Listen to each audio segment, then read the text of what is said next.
Իդեպ ես մի քիչ կարող է տպավորություն ստեղծվել, շատ եմ կենտրոնանում այս երկու ընտրական տեղամասերում քվեարկության արդյունքների վրա, ինձ համար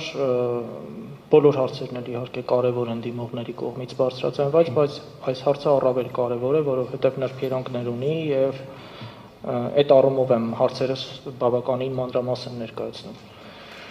Սույն թվականի հունիսի 7-ի քվեարկության արդյունքներով անճշտությունների գումարային չափը կազմել է 4331։ Եթե նշված թվից հանենք թվով 3 ընտրական տեղամասերում, կարծում եմ պարզ է, բայց նշեմ, 35 կոտորակ 65, 10 կոտորակ 51, 12 կոտորակ 13 քվեարկության մասնակիցների թվերը, որպես անճշտությունների գումարային չափ, այսպես ասած։ Անճշտությունների գումարային չափը պարզ մաթեմատիկական հաշվարկով կազմում է 920, 4331, հանած դրանց հանրագումարը այդ 3 տեղամասերով, ստացվում է 920։ Ինչ որ ուրեմն 3395 է 3 տեղամասերի մասնակցության թիվը, այդտեղ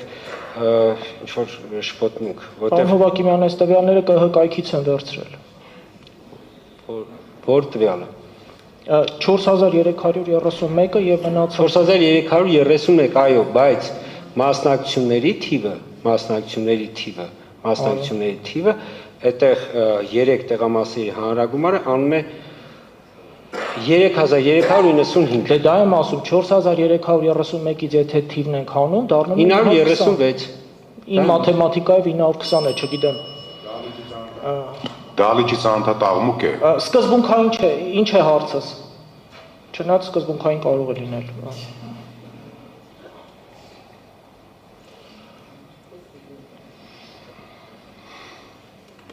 Անշատյան 4331-ից հանում ենք 3395,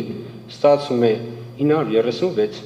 Իմ մաթեմատիկայով 1315 գումարած 1287 գումարած 809։ Ոչ թե 1287, այլ 1271, եթե չեմ սխալվում, որովհետև 1051-ում վերահաշվարկի արդյունքում,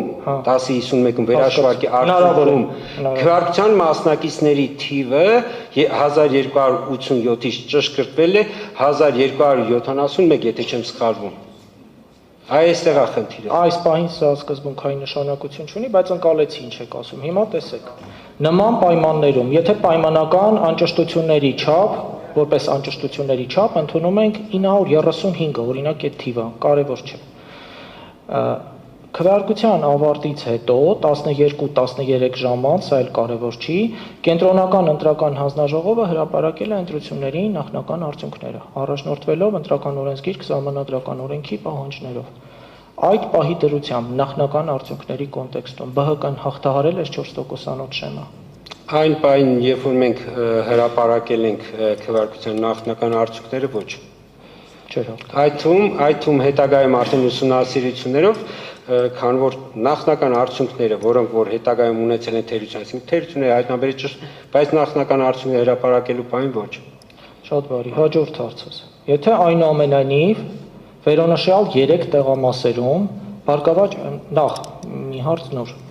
Վերոնշյալ 3 տեղամասերում Բարգավաճ Հայաստան կուսակցության օգտին,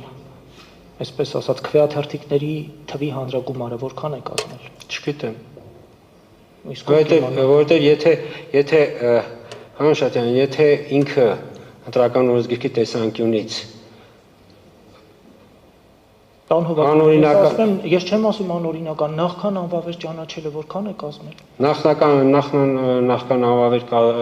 ճանաչելը, անվավեր ճանաչել եթե նախնական քվեարկության արդյունքներով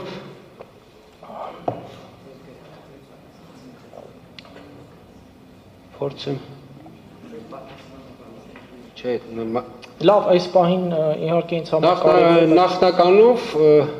մի տեղում պիտի լիներ 9, պատասխանողը հրապարակել էր, մի տեղում 9, մի տեղում սրա վրա ժամանակ չկորցնենք, թեպետ ինձ համար կարևոր է։ Հիմա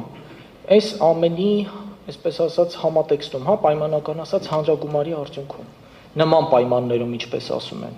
վերոնշյալ 3 ընտրական տեղամասերում քվեարկության արդյունքներն անվավեր չճանաչվելու պարագայում, Բարգավաճ Հայաստան կուսակցությունը կհաղթահարեր 4%-անոց շեմը։ Ես չգիտեմ, որովհետև ես այդ 3 տեղամասերում պիտի ունենայի վավեր քվեարկության արդյունքներ։ Ես պայմանականորեն եմ ասում, պարոն Հովհաննիսյան, ես հարցի, որովհետև ես խնդիրը այս է, երբ որ չունենք վավեր քվեարկության արդյունք, իսկ ընտրական օրենսգրքի տեսանկյունից, եթե չկա վավեր քվեարկության արդյունք, բոլոր տվյալները 0 են։ Այսինքն, որպեսզի մենք ունենանք որևէ կուսակցության օգտին տրված ձայն, պիտի ունենանք վավեր քվեարկություն։ Երբ որ չունենք վավեր քվեարկություն, չունենք նաև ձայն, որ պիտի, այսպես ասենք, պայմանականորեն գումարենք եւ արդյունք ստանանք։ Սա է խնդիրը։ Շնորհակալ եմ պարոն Հովակիմյան եւ վերջին հարցը ուղղված պատասխանողի ներկայացուցիչին։ Իհարկե ցանկալի էր, որ դալիճում ներկա լիներ հեռուստատեսության եւ ռադիոյի հանձնաժողովի ներկայացուցիչը, այնուամենայնիվ բարձրացված հարցը նաեւ այս կամ այն չափով ԿՀ գործառույթներին լիազորություններին է վերաբերում։ Սահմանադրական դատարանի աշխատակարգային որոշմամբ սահմանված պահանջին համապատասխան Սահմանադրական դատարան է մուտքագրվել նաև համապատասխան տեղեկանք հեռուստատեսության եւ ռադիոյի հանձնաժողովի կողմից տրամադրված։ Հասկանում եմ, որ